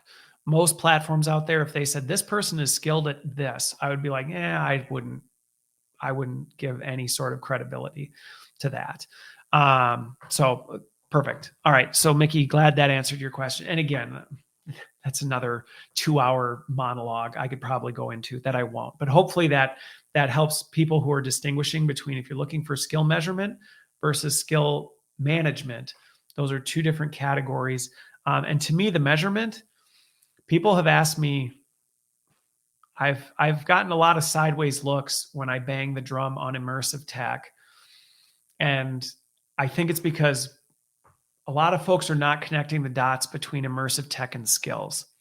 And they're not seeing that demonstrating. And when I say immersive tech, I'm not just talking VR. To me, immersive tech is anything that truly is focused on like simulation type stuff. And so simulation could be audio only. There is a rising group of categories of technologies out there that can capture a voice print of something and give you real-time feedback on something. That to me is immersive tech. It's an opportunity for me to demonstrate a behavior or a skill, have it assessed, have it be tracked, and have it actually give me feedback on that so I can measurably improve. This is why, to me, immersive, whether I'm talking audio, video, immersive, XR technology, to me, this is why it's so huge, because to me, that's the only way, not the only way. There's one other way I think we can get to skill measurement without that, but I think there's two components of that, which I'm not going to go there because then I'll be here and my wife's going to be like, get off your computer type of a thing. So there's that piece. Leanne, your question, and then I'll go to my final piece. I recommend building the skill set down by each job role in the organization? Here's the thing. Let me think how to answer this. No. Okay. And here's what I mean by this. I don't mean that you shouldn't consider all the different job roles in your organization. That is not what I mean. Okay. You should consider every role in your organization. However, in my experience and in my opinion, when you actually start getting into the skill behavior level, when you start drilling into that bedrock, jobs kind of become irrelevant. You kind of just don't care about them anymore. It really doesn't even matter. So you don't necessarily, that more becomes something that you end up clustering things together with. And you go, well, yeah, we cluster this little bundle of this boutique basket of things, and that could be that kind of job. And if we cluster this little boutique of things together, that could be that kind of job. But it becomes much more fluid in terms of, well, it doesn't really matter. We just need to start assessing skills. And when you get into the bedrock of skills and behavior, you'll quickly see the functional lines vaporize. I mean, not instantly, but they really kind of do. You start going like, oh, I guess there's really not that much of a difference. I mean, there is, but not really. Like, it's more the nuance of how you apply these skills in these different functions than a fundamentally different skill in and of itself, which then allows you to be like, oh, so somebody who's in this completely distinct function, this goes back to the adjacent skills conversation. This is how you could quickly go from way over here in this industry, in this function, and magically pop over here in this industry, in this function, and land the jump, no problem. Because once you start getting into the skills and behaviors, you quickly realize that it's like, well, it's all contextual, which honestly, you have to learn in a new job anyway. Every time I've changed companies, I've had to learn how to reapply all my skills. I don't have a brand new skill set. It's the same skill set. I've just had to learn how to reapply them based on the functional and industry differences type of a thing. So that's where, do I think you need to actually break down skills by every single job? I actually don't think you do. I think what you do is you start somewhere and you start breaking things down into the skill behavior level. And pretty soon you quickly start recognizing that, like, as you start migrating into different jobs, they're like, oh, I guess when you word it that way, we actually do that same thing. And I think that's one of the cautions I will tell folks when they start diving into skills, is that you have to be careful that you don't become too functionally specific in your terminology as you talk about skills. Because if you get really functionally specific and nuanced in your skills, then you're going to get into the whole pissing contest where the different functions are debating like, well, we don't quite do it that way. And it's like, right, but fundamentally, are we still talking about the same skill? Well, yes. And I do think this is where one of the opportunities we're going to see start to rise. And again, I'm very careful of what vendors I talk about. But are there certain vendors that I believe are doing some really important work in unifying taxonomies? Yes. There are some organizations out there that are doing some really meaningful and important work to start to say, listen, if we strip out all this industry lingo and all this functional lingo and get into the bedrock of the skill itself, can we say that fundamentally this skill is universal, like across the horizon? And there are some that are, I think, now, are we going to, the challenge we have ahead of us is, are we going to have people fighting tooth and nail because they're going to be defending it? Because this is going to feel like a loss. People are going to feel like they're giving up. Well, if I give up my functional stuff, people might actually know what I do. And they might realize somebody with not 20 years or 1 year of experience on repeat 20 times actually could do my job just as well as I can. So there's this identity fear that we're dealing with. And so there's a lot of reasons people are holding tight to this and don't want to just open the doors to it. But to your question of like, can we do it? Yeah, we actually can. And Mickey, and I think this, so and then I promise I'll transition to my last piece. This right here, the level of influence starts to matter more when the job roles disappear. I would almost say yes. And influence is almost more of a skill that I would put in there that becomes more of a priority as job roles disappear. So, as you start building skills and your demonstratable skills become more the bedrock, the ones and zeros of how you're assessed and measured, I think one of the risks that you run into is people start leveraging influence to cover up that maybe their skills, they try and overcompensate for a lack of skills. So I think what you have to do then is start to look at like, how is influence measured? And then how is that being weighted compared to some of these other things? And in certain positions, you might say, you know what, influence is super critical. It is a critical skill in this role. In this role, influence is not super critical because of some of the things there. But yes, I do agree that as job roles, and even as you move up in an organization, your ability to influence, the skill of influence, which is another one that on YouTube, I will probably do a short series on, is like, how do you build the skills of influence? Because it's a skill. Like, people aren't just magically influential. You're not just like an influential person that, oh, wow, there's behaviors that drive making you influential, and you can build those behaviors. And so if you're not influential, there are behaviors you can build to become more influential, type of a thing. And again, this is why, to me, I just look at people like these floating matrix ones and zeros, where it's like, you're literally nothing more. I mean, you're more than, but you're made up of your skills and your behaviors, and how we program those skills and behaviors determines what you can and can't do and how well you do them. So last point. All right. So let me jump to this one. Let me timestamp this. And then I really went way longer than I thought. So finally, so where can you start, right? What is a good place to start? If you're listening to this going, this is really great, maybe this is something we can do more of in 2023. If I still haven't convinced you that this is something you should be doing more of in 2023, send me a direct message. Well, I'll change your mind. Don't worry. But for career, honestly, for career success, I think this is something that everyone in our profession should be thinking more about, because this is quite possibly one of the greatest opportunities of our careers. If we take it.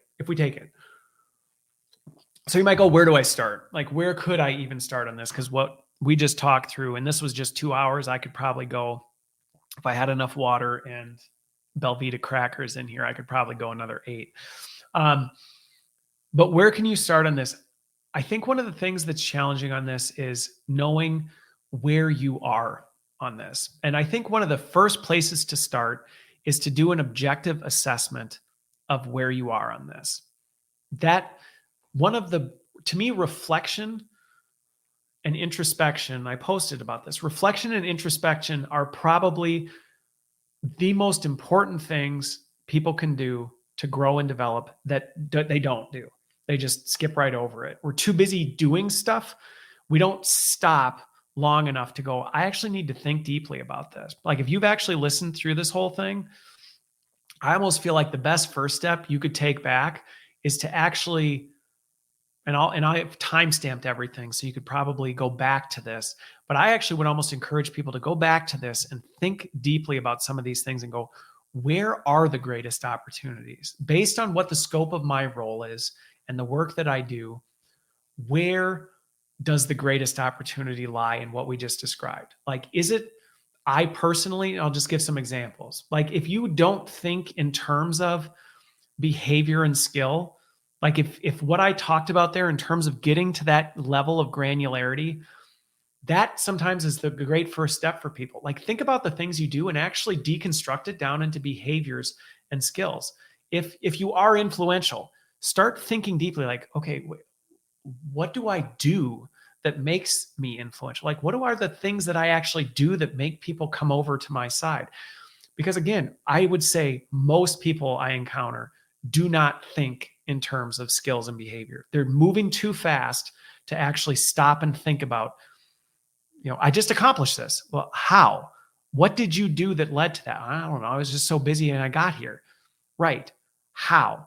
What were the specific things you did? What did you try that failed that you changed and adapted? I think sometimes that reflection is a really important step for most people because I think a lot of times again, this goes back to exactly what I'm saying. One of the biggest risks you can take is you listen to this thing and be like, great. So the first thing I'm going to do is I'm going to go change our intake process because Christopher said it's really important to get your intake process right. I think I would tell you, stop, take a breath, back up. Because let's say you get your intake process right. I did not start with the intake process. A lot of times I have not started with the intake process because fundamentally I had to align the skills in my organizations to the different capabilities that I needed. Because had I got my intake process right, it would have been a conveyor belt off the edge of a cliff because it would have been like, well, the rest of the organization wasn't even fully prepared for some of this kind of stuff. Like, are your senior leaders even familiar with this concept? If not, you might want to start there. You might be creating a whole lot of headache for yourself. I think sometimes we're in such a hurry to make the change that we don't take the time to stop and think about where are the biggest opportunities that I see in myself, in my teams, in my organization, in the people that are in my circles. Let me think about that because what we just talked about is a multi-year transformation. Everything I just went over in this, like if you think by the middle of 2023, you're going to be anywhere near doing this, I'm just going to tell you right now, you're not. And so you got to think about, okay, well, what expectations might I have to set with my organization? Where are some of the earliest low-hanging fruit that I can target? What are some projects that we might be able to experiment with this? Because every organization I've worked with, they're a little bit different. Their culture, their flavor, even the team that you have. Do you have, what's your leadership style? If you're in charge of the L&D organization, what's your leadership style? Do you have the kind of personality that can just drive this and goes, I don't really care if I get fired, I'm just going to do it anyway, or not? There's a lot of dynamics that you have to take into consideration. So if anything, my biggest advice to anybody who's saying, where should I start on this, would be to actually take some time, ruminate on this, actually think about everything that I just talked about over the last 2 hours and think about where do you see some of the biggest opportunities in your organization, in the things that you're doing today, and where might you be able to make some of the quickest wins? Because one of the other things that I will tell you, as I said, this is a multi-year change. There are going to be things that you're going to have to do along the way that are not going to be fun. They're going to be hard. You're going to want to quit. And so you have to find ways to find victory in that, because if you don't, if you're like, well, 3 years from now, I'll finally see something good happen, you will quit, right? It'd be like if you worked out or went on a diet and you will lose weight, you're going to lose it all, but you're not going to even lose a pound for 3 years. You're not going to make it. So thinking about where are some of those things that, yes, you've got the longer term plan, but what are some of those quicker wins? That would probably be the next step. I would almost say the first step, where can you start, is take a long reflection on everything I just talked about. then think through what would be the longer term things that you would like to get to. And then what are some shorter term changes that you might be able to make, some easy wins that you can make. And again, intake, I will tell you, intake can be a really good place to start because it's honestly a skill set many people in our field don't have. Like I said, it's a skill set and many people struggle with it. It's why our function is known as order takers, because a lot of L&D functions, they're order takers. And maybe your L&D intake form is why, maybe that's the first thing you change, because you go, wow, now that I listened to this, I just realized that our intake form is an order form. We just asked everybody what they want. And then we wonder why they come to us telling us, give us this. So there may be some really easy things that you go, hey, we can make that change. Like, that's pretty easy.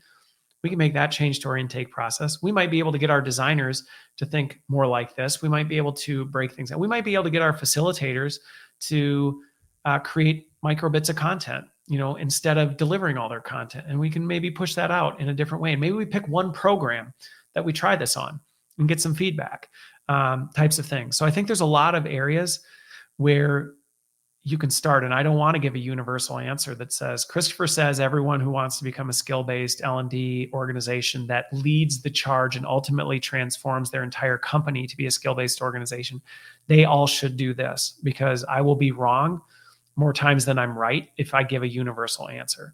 But if I give the true answer, which is you need to reflect on that and think about it and then ask questions and dig into it, and then personalize it, then you'll win every time. So hopefully that's been helpful. Kudos to those of you who have stuck it out, man. I coming on this late, unexpected, didn't even say anything about I was planning on doing this. I wasn't sure if anybody was going to show up. So it's been fun. Thanks for all the comments and the questions along the way. Who knows? Like I said, the next 2 weeks, I have some pre-recorded sessions that I'm going to broadcast here on LinkedIn. So those are on 10 of the biggest trends that I think everybody should be paying attention to. The caveat I will tell you, please don't listen to those 2 sessions and think Christopher said we should be doing all of these things. That is not what I'm saying. What I'm saying is there's some big things happening in these areas that I think we should be paying attention to. Is it the right thing for your org? Maybe, maybe not. This is why I like working with folks, because usually the nuance in that is where the real success is. But the next 2 weeks are pre-recorded. So again, I can get back to family and focus on that. We're doing well here with all that, but I'm just taking some family time, enjoying that. And so I will be less visible than usual, but still putting out stuff. And when I feel like I just can't keep it all in my head, I'll schedule something like this and just go on a rant. Hopefully that helps. Well, this wasn't really a rant. Hopefully this wasn't a rant. And just share what I think may be helpful for everybody who's in our industry right now. And with that, I wish you all a great Tuesday and a great rest of your week. And we will see you, I don't know when. I don't know when you'll see me live next, but I promise you will. So have a good one. Talk to you later.